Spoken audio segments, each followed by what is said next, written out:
Hello, welcome to my tutorial. This is QIdx Games, a small independent one-person game studio. So I am working on this this lovely game that you see around you, and I wanted to make a tutorial on how to actually take a game that you've been working on in Unreal and basically compile that into a standalone project, something that you can play, give to your friends, and ultimately the hope is that everybody has a game that they can release to the public. Yeah. So what I'm going to show you how to do today is actually build that. So that's in the computing world, when you take a set of instructions that are given to a compiler and compile them and make them into a program that can be run around. That's called compiling it. It seems to be more like packaging in the Unreal. So a lot of the code that goes into all of this stuff. This is actually C++ under the hood. So there are actually C++ code that goes with all of these little programming tasks that you do, and C++ needs to be compiled. So there's a little bit of compilation that goes on underneath the hood, but that's kind of hidden from you by doing things in Blueprint. So that if you're not like really big on actually programming, if you're not experienced with programming, you can still get a handle on how to do things. So the people at Epic did a great job making it really accessible to even non-programmers. So anyway, what I'm going to do is first thing is whenever I compile something, this is just part of my training is I'm a computer programmer and physicist, and I worked with programming for a long time during my working on my doctorate. So just I kind of got into the habit of compiling early, compiling often. Even if your program doesn't work, it's still a good idea to compile it. Sorry, if it's not complete, it's still a good idea to compile it just to make sure you catch all the compiler errors, beforehand, before you actually go to ship. Because if you have like a million errors right before you ship, it can be a bit of a pain in the butt. So compile early, compile often, and then the other thing, one of the other habits I got into was clearing out the compiler log. So there's this little output log thing. I don't think it actually comes by default. I think I set up my workspace like this because it makes most sense to me. So what I'm going to do is show you how to get the output log. So if this isn't here or the message log isn't there, what you do is you go over to the window and you come down to the developer tools and then you say output log, and boom, you got your output log. Now let's say you compile your program and you run into an error and have to stop compiling it. What you're going to find in this log is a bunch of red. So Unreal did a nice job of bringing certain things with in color code. So green is a command, apparently. Yellow is a warning, and then errors are actually going to be in red. Now, warnings aren't necessarily compiler errors. They shouldn't actually stop you from compiling things, from building that executable. But what they're telling you is that something may have gone wrong, and it may it may not look right when you actually load it up. So what I'm going to do is show you how to compile all this. So first thing I do is I clear that. That's the first step I do, because if I compile it and run into an error and then I go back and fix that error and then I compile it again, it's nice to know that I have a nice clean log that I don't have to look through and say, okay, is this from this compile or the previous compile? I don't have to sit there scratching my head. So that's kind of a habit I got into. Anyway, so you get that output log, and however you want to set up your workspace, that's up to you. What I'm going to do is I come over here to the file and I say package project. Now I'm going to package for Windows. I have worked extensively with Linux and a little bit with Apple. So be interesting to see if I can do a cross compile video someday. But I think for now it's a good idea just to do it this way. So I'm going to do Windows 64-bit because that's the operating system I'm on.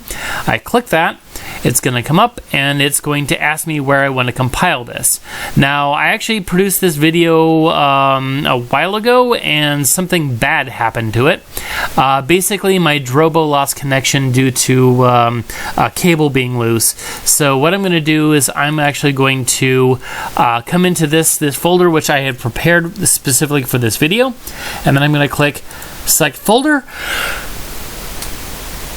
and there it goes. So it's going to start the build command. Excuse me. And it's going to run for a while. So what I'm going to do is I'm going to pause the video, and I'm going to come back when it is a little bit closer to being done. So right now it's 5:57, and yeah, okay, so it's building, starting the cook command. Okay, so what I'm going to do is I'm going to pause it now, and hopefully I won't find any of those compiler errors. And yeah, I'm not seeing anything. Couple warnings, but I knew those warnings were there. All right, I will see you when this gets closer to being done. Okay, it's been almost about 2 hours, and I'm showing you what's going on with my screen. So basically, my cook packages are ticking off one at a time, and it seems to be going faster and faster now. This is one thing you'll note if you ever try to compile your own programs, is that as you get closer and closer to the end, it seems to go faster and faster and faster. So don't get disheartened if at the beginning it seems like really slow, where you're getting like only a couple here and there.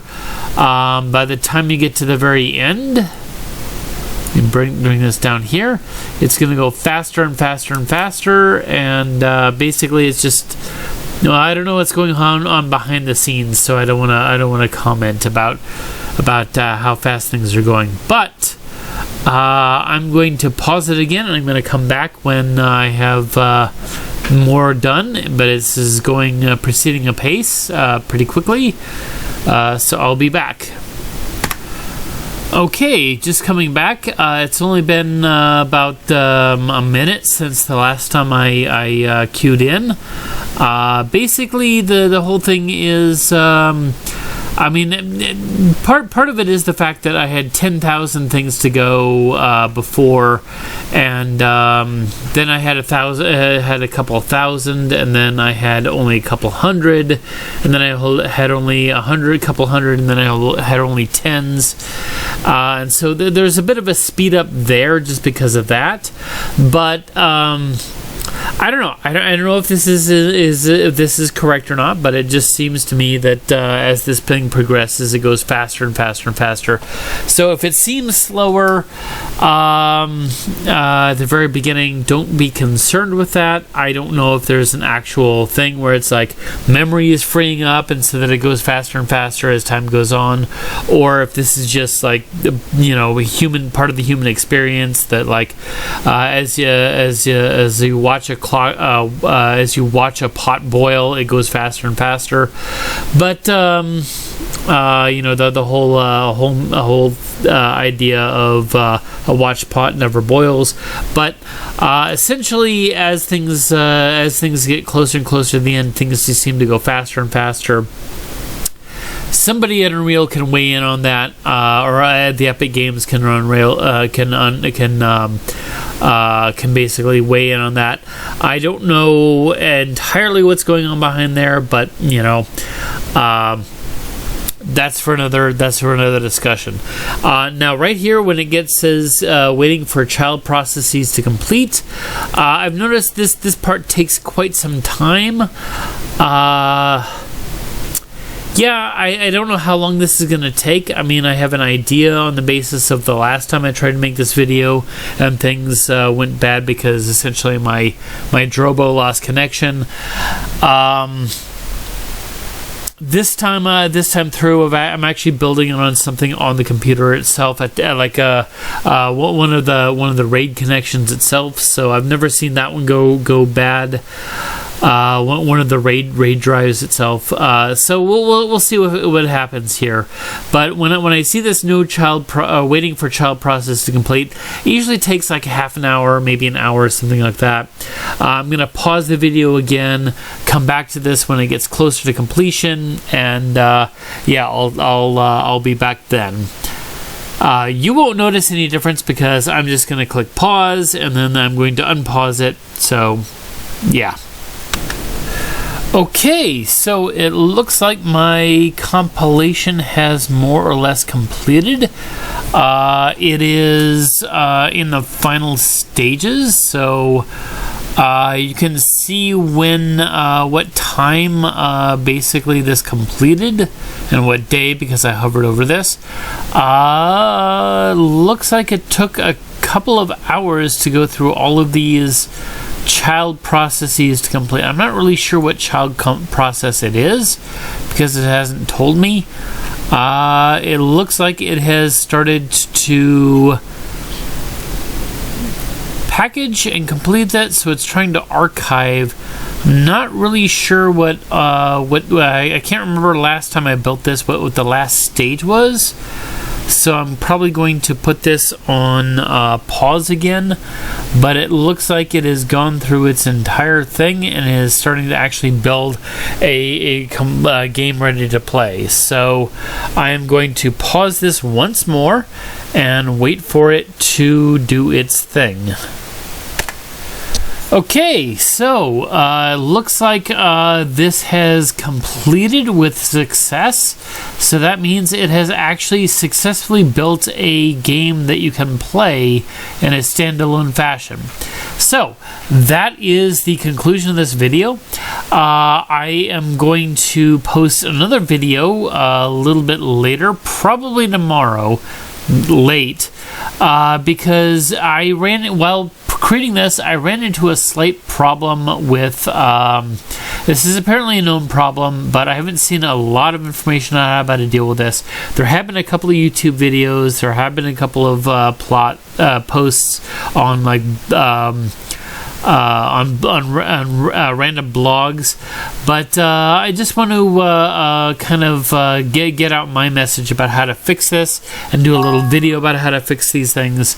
So basically what happens is I am in my game. I'm using a particular struct over here. If you don't know what a struct is, don't worry. I'll explain that when I get to it. But essentially, what happens is if I make any changes to that struct, then the entire build command stops, and that was where I was earlier today because I made a recent change in my build in my struct. It stopped the build, and so I'll explain how to fix that in case you run into it, and I will post that. That's yours 9:22 tonight, so probably won't be able to do it today. Maybe tomorrow, which will be Tuesday 2/8/2022.